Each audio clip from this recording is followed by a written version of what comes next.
So, first of all, let me get something out of the way. Lawrence Fox has tweeted today that anyone who celebrates and promotes the kidnapping and abuse of somebody overseas is hardly likely to be encouraging a civilized society. And I think he's absolutely right. But the purpose of this email is to look at Calvin Johnson, and I was concerned that having done a piece about Calvin yesterday, having done a number of pieces about Calvin, and having looked at an article in the Independent about a squabble between Calvin and a person who had previously been a member of the Catholic Church and had then gone over to the Anglican Church, I was disturbed. And I thought that it would be a good idea to see if it's possible to get another view. And so I reached out to Calvin. Somebody put me in touch, and I suggested maybe we should have a chat, to which he replied, "To what end?" And I said, "A chat about recent events with a theological bias, maybe?" And he said, "No, thank you. You seem to have already made your mind up and cast judgmental. Had you come to me beforehand, I would have said yes. I never turn down requests. However, if I was to do anything with you now, I would be encouraging your behaviour which is rooted in ignorance. I cannot condone that." So I've said that seems very high and mighty, but thank you for your response, and I've got a thumbs up. So I'm very grateful for that exchange, and it is nice to know that he is well and what should we say, condescending.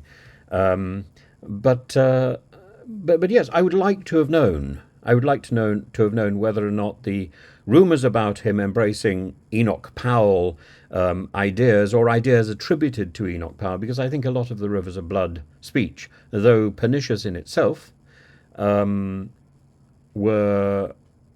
a lot of the ideas were then imposed on the Powell rhetoric. The Powell rhetoric was extreme, and that's the problem with rhetoric. Things you say, it's very difficult to take them back. But I must say, Calvin Robinson is absolutely right. My position is entirely based on ignorance. I consider ignorance to be a point of reference, just as Socrates, or rather Plato, considered ignorance to be a starting point. The point where I can claim I don't understand, I don't know, is the point from which I can go out and try and find out, and I can try and question. I think I know, but I'm very welcome to be corrected, to be informed of other ideas, and I'm also very welcome to hear that somebody is better than the way they are painted.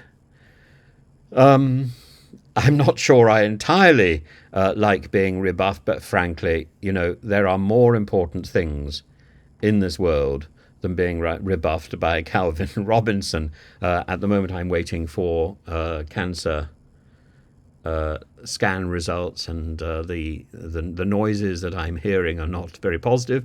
So my mind is really not on. My mind is really not on the nonsense of GB News. And while I may think that Lawrence Fox is charming but misguided, while I may think that Calvin Robinson is worth a second look, frankly, I don't care at the moment, and I'm quite happy to get my head down and do something else. So I'll let you know if this changes. I doubt it will, but my door is open. My door is open to Calvin Johnson, and indeed to Lawrence Fox, and to anybody else who wishes to come knocking on the door.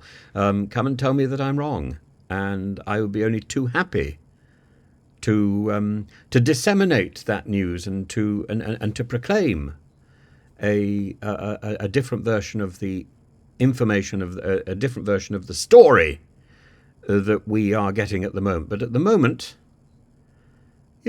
I don't understand how somebody can go into the church. There are people who are very pro-abortion. There are people who are very anti-abortion, uh, and and I think that's a reasonable debate, and there are people on both sides of that debate in the churches.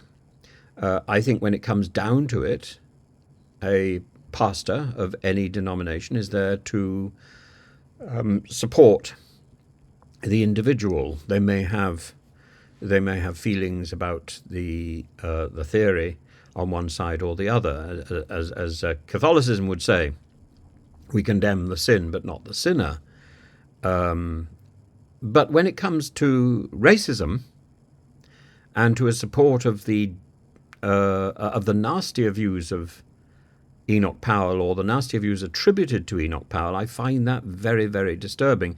And when filtered through the rhetoric used by Suella Braverman and repeated so often on the GB News channel without qualification, one of the reasons I would love to see GB News reworked is because I think there is room for that very tough sort of debate. And we don't get it on the BBC, we don't get it on ITV or Channel 4, we don't get it on mainstream media, we don't get it on the wireless, on the radio. I think there is a place for it, and I think there is a place to hear this sort of Suella Braverman position, and then to hear the challenge quite directly, rather than being filtered through the pacifier. I was going to use the more English word, and then I realised that can be misinterpreted. The pacifier of Fiona Bruce. And I would hope, if GB News is to survive, that it turns the corner and finds a way to present the other end of the spectrum, to present something slightly more centralist, as well as something that is opinionated and on the right. Who cares? Those views exist. We should hear them, as we should equally hear and not suppress the views of the left. I was castigated yesterday as well for a piece about Jeremy Corbyn. We need to hear what Jeremy Corbyn has to say. We may not agree with what Jeremy Corbyn has to say, but we want to hear him. And the fact that I don't agree with Jeremy Corbyn's views, I do agree with the call for peace. I do agree that we should be mindful and concerned about the Palestinians, particularly those stuck in Gaza. What I don't agree with is an evasive use of language. I don't agree with weasel words. Now, whether Corbyn is using weasel words or whether Corbyn is simply being deliberately vague, to be vague is to be a vagrant. To be vague is to be aimless. To be vague is to be wandering. To be vague is not to be focused. And I think one should earmark. This is one thing. This is another. Yes, they contradict each other. Can we find a middle way? There may not be a middle way. We need to hear the views rather than a sort of vague hodgepodge of platitudes.